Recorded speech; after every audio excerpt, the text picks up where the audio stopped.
Hi, my name is Alana Hudson, and welcome to my lab presentation.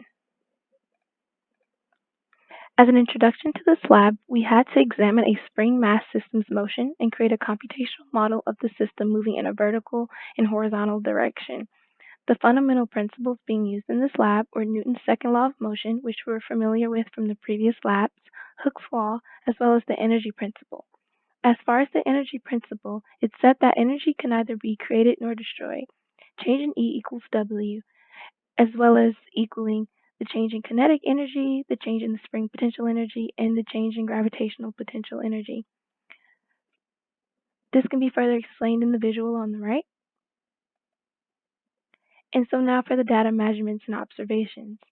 The initial conditions that we received from Tracker were for the position at t equals 0, the velocity at t equals 0, the mass of the object, as well as g, the constant 9.8 meters per second squared.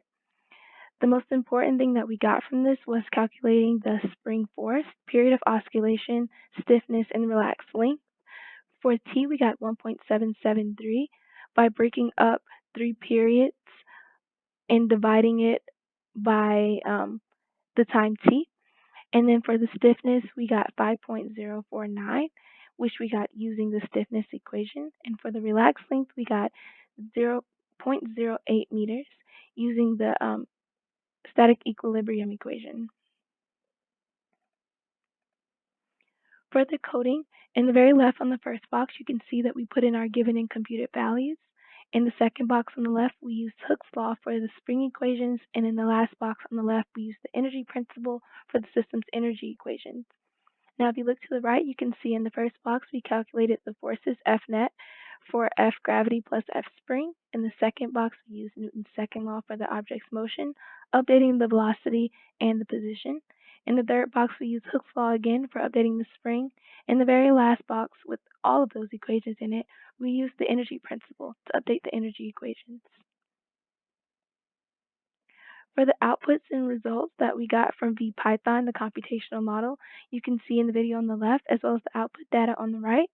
The blue is the kinetic energy, the red is the gravitational potential energy, the lime green is the spring potential energy, and the change in total energy is in the burnt orange.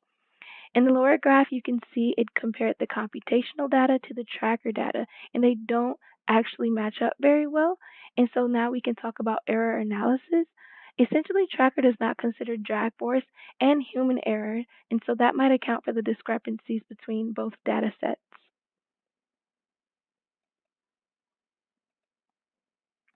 What does it mean?